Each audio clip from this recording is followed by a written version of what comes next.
नजर बदलो नज़ारे बदल जाएंगे, कश्ती बदलो किनारे बदल जाएंगे। नमस्कार दोस्तों, एपी माइंड ट्रेनिंग सेंटर की तरफ से मैं आप सभी का हार्दिक स्वागत करता हूं। आज के इस वीडियो में हम बात करने वाले हैं कि ओसीडी से निपटना है ना, तो कंपल्शन को खत्म कर दीजिए। आज के इस वीडियो में कंपल्शन को खत्म करने का ऐसा सॉलिड तरीका बताऊंगा, और कंपल्शन को अगर आप खत्म कर लेते हो तो फिर ओसीडी आपकी खत्म है। ओसीडी है किस वजह से? ओसीडी के अंदर जो आप कंपल्शन करते हो, निरंतरता से करते हो और जिस वेग के साथ करते हो, क्योंकि जो वेग जो ऊर्जा उसके अंदर लगती है ना, उसके साथ करते हो ना, तब जाकर के ये ओसीडी का प्रॉब्लम होता है आपको। ठीक है, तो आज के इस वीडियो में मैं इसके सॉल्यूशन के ऊपर बात करूंगा। होता क्या है कि ओसीडी के अंतर्गत मान करके चलो, आपको थॉट आया कि मेरे यहाँ छींटा लग गया है, गंदगी फैलने वाली है, या मेरा प्राइवेट पार्ट की तरफ ध्यान जा रहा है, कहीं मैं गे तो नहीं हूँ। ऐसा एचओसीडी का बात कर रहा हूँ मैं। रिलीजियस ओसीडी में कहीं भगवान की देह की तरफ ध्यान जा रहा है, बिना नहाए मैंने मंदिर के आगे से गुजर गया, अगर आगे से गुजरूंगा तो भगवान मुझे देख लेगा, मैंने चढ़ावा चढ़ाया नहीं है, मन्नत मांगा नहीं है, मुझे सजा देगा, पाप देगा, ये सब चीज़ें चलती है। बाहर निकलूंगा मेरा एक्सीडेंट हो जाएगा, उधर मुझे लोग देखेंगे। अगर मैं मार्केट गया तो सभी लोग मेरे पैरों की तरफ देखेंगे, मेरी शक्ल की तरफ देखेंगे, मेरे डील डोल की तरफ देखेंगे, ये सब चीज़ें चलती है। अब इसके बाद में क्या होता है कि जैसे मुझे यहाँ गंदगी फैल जाएगी, मुझे यहाँ छींटा लग जाएगा, तो नहाने जाएंगे, ये करेंगे वो करेंगे। अब जैसे ही छींटा लगा तो आप जाकर के उसका प्रयास करिए ना, एआरटी को अप्लाई करिए। उसके अंतर्गत क्या है छींटा, क्या है गंदगी। अगर मेरा इधर हाथ टच हो गया तो क्या सचमुच ये गंदगी है? एआरटी का बताया है ना फॉर्मूला, उसको अप्लाई करिए। अप्लाई करोगे तब रिजल्ट मिलेगा। मात्र वीडियो देखने, बहुत बार बोल चुका हूँ, वीडियो देखने से कुछ भी नहीं होता है। एक वीडियो को आप 15 बार देख लो, कुछ भी नहीं होता है। और एक वीडियो में बताई गई बात को एक बार देख करके 15 बार अप्लाई करो, रिजल्ट देखो। फिर यहाँ समस्या एफर्ट की है, एफर्ट लगाना होगा। ठीक है ना? तो एआरटी को आप अप्लाई करिए। एआरटी को अप्लाई करोगे तो कंपल्शन पे ब्रेक लगेगा। अब कंपल्शन एक चेन में चलता है। इधर से थॉट आया, इधर से आपने कंपल्शन किया, इधर हाथ टच हुआ, उधर जाकर के नहाए, कपड़े बदले, ये क्या है? कंपल्शन है। और ये एक चेन बनी हुई है कि इधर टच हुआ और वहां जाकर के ये करना है। बहुत सारी ऐसी महिलाएं हैं जो क्या करती है कि उनका कंपल्शन है कि घर में झाड़ू पोंछा करके फिर मैं पहले कपड़े धोऊंगी फिर नहाऊंगी, नहाने के बाद में मुझे कोई कपड़े वपड़े कुछ नहीं धोने, क्योंकि फिर छींटे लगते हैं। ये वहम उनका सबसे प्रगाढ़ वहम है और यह चलता ही रहता है। ठीक है, और बहुत सारी महिलाएं इससे सफरिंग कर रही है। तो अब ये क्या है? अब ये चेन है ना उसकी बनी हुई कि पहले उठ करके सफाई करूंगी, सफाई करके फिर जा करके कपड़े धोऊंगी और उसके बाद नहा लूंगी। नहाने के बाद में कोई छींटा नहीं, कोई गंदगी नहीं, कुछ भी नहीं। ठीक है, ये क्या है? ये कंपल्शन की चेन है ना। अब इसको ब्रेक कौन करेगा? आप करोगे। कैसे करोगे? मैं बताऊंगा। कंपल्शन की चेन को आपने ब्रेक करना है कि सबसे पहले तो उठ करके जा करके आप नहाइए, नहाइए सबसे पहले, और नहाने के बाद में आप सारे काम करने शुरू कर दीजिए। अब ये भी कर लेते हैं। अब इसके अंदर पता है क्या सॉल्यूशन ढूंढते कि कोई बात नहीं है, दोबारा नहा लेंगे, छींटा ही तो लगा है।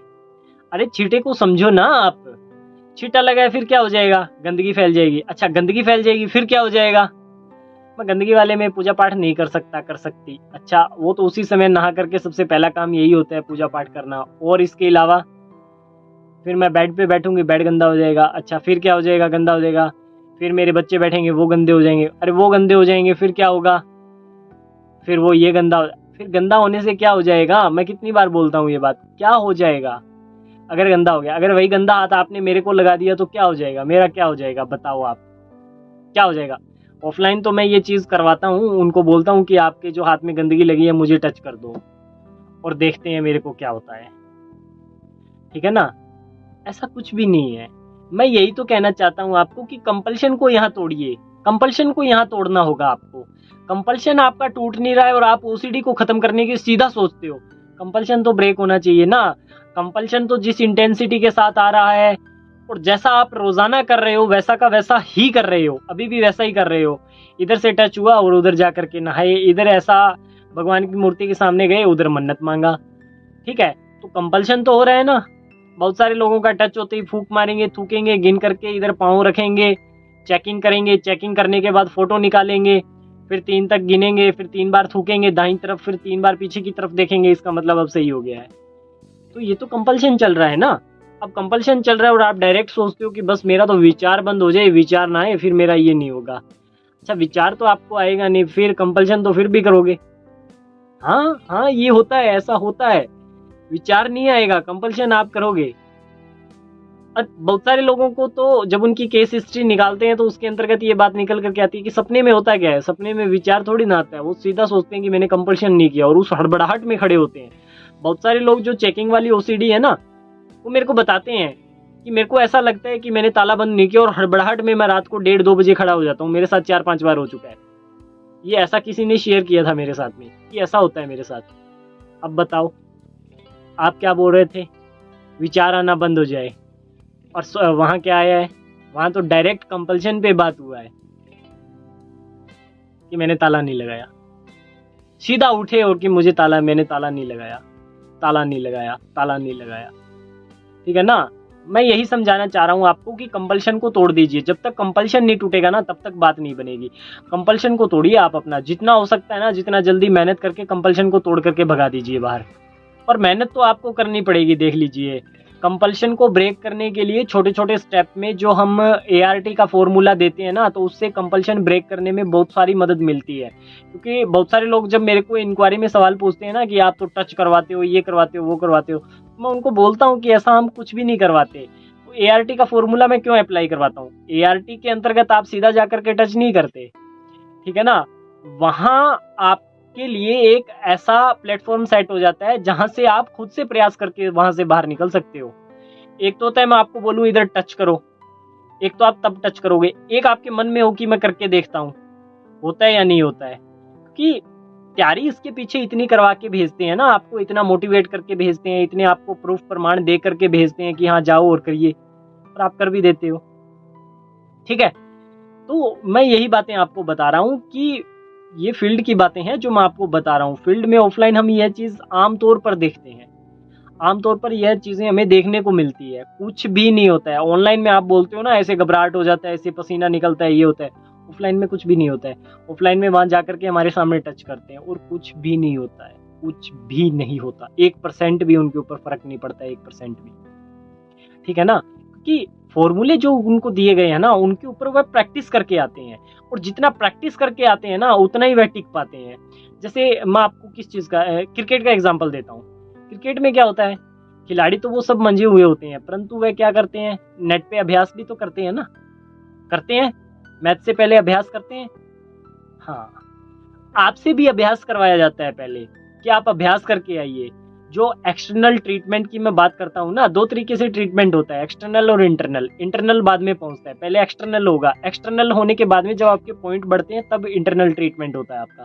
तो एक्सटर्नल में आप इतना तैयारी करके आइए, इतना परफेक्ट बन करके आइए कि आपका जब इंटरनल ट्रीटमेंट हो ना, तो आपको किसी भी तरीके की दिक्कत ना हो। और कंटेमिनेशन OCD का मैं एग्जांपल दे रहा हूँ। पीछे हमने कम से कम 12 से 15 OCD ठीक की है, जिसके अंदर हमने थेरेपी का इस्तेमाल नहीं करवाया। ERP थेरेपी का हमने इस्तेमाल नहीं करवाया। कंटेमिनेशन OCD की बात कर रहा हूँ। जो लोग बोलते हैं ना इधर टच करवाते हो, ये करवाते हो, वो करवाते हो, ERP का इस्तेमाल भी नहीं करवाया। तो यह सब चीजें कैसे होती है? यह सब चीजें इस तरीके से होती है कि आप जब एक्सटर्नल ट्रीटमेंट को 100% पूरा परफेक्ट करके आते हो ना, तो फिर वहां आपको ऐसी प्रॉब्लम का सामना नहीं करना पड़ता। और बहुत सारे लोग बोलते हैं ना कि आप तो बोलते हो कि OCD को ठीक कर दिया जाता है, और बहुत सारे लोग मेरे को बोलते हैं कि आप तो बोल देते हो वीडियोस में आकर के ऐसा कर दो, ऐसा कर दो, ऐसे OCD ठीक हो जाती है, बोलना आसान है, करे तब पता चले। अरे भाई, आप एक्सटर्नल ट्रीटमेंट को परफेक्ट करके आइए ना, तो इंटरनल आप मेरे से पहले करने की सोचोगे। इंटरनल जब आप करोगे ना, आप मेरे से पहले इतने उतावले रहोगे। मैं बहुत सारे लोगों को डिले करके इसमें आगे करता हूँ कि नहीं यार, 2-4 दिन का और टाइम लो, और टाइम लो। वो कहते हैं नहीं, मैं अभी पूरा चार्ज हूँ, आप करवा लो मेरे से, कुछ भी करवा लो। तो ये चीजें होती है। इसलिए बोलता हूँ किसी के गाइडेंस में आप प्रैक्टिस करिए, और जो सिस्टम आपको दिए गए ना उसके अकॉर्डिंग चलने की कोशिश करिए। अपने वाला ज्ञान बीच में मत लेकर के आइए। जितना अपना ज्ञान लाओगे, अपनी बुद्धि को इसमें चलाओगे ना, उतने फंसोगे। सामने वाले की बात मानो, जो वह कह रहा है ना वो ही करो बस। अपने वाले ज्ञान को अपने पास में रहने दो, इनफैक्ट छोड़ ही दो मैं तो कहता हूँ, क्योंकि उस ज्ञान से आपका भला तो हुआ नहीं है, तो क्या फायदा उसको रखने का। ठीक है ना। जो गूगल यूट्यूब से सीखा है ना, उसको साइड में छोड़ दो और प्रैक्टिकल करने आ जाओ। प्रैक्टिकल करो, ठीक हो जाओगे आप, कोई दिक्कत नहीं है। और जो लोग बोलते हैं ना OCD ठीक नहीं होती है, ये बिल्कुल गलत बोलते हैं ओसीडी मैनेज होती है, यह भी गलत बोलते हैं। ओसीडी ठीक होती है, बिल्कुल 100% ठीक होती है। कितने लोगों की ठीक हुई है, कितने लोग बताऊं मैं आपको। ठीक होती है, करने वाला चाहिए। ओसीडी ठीक होती है, करने वाला चाहिए। आज के इस वीडियो में इतना ही। धन्यवाद।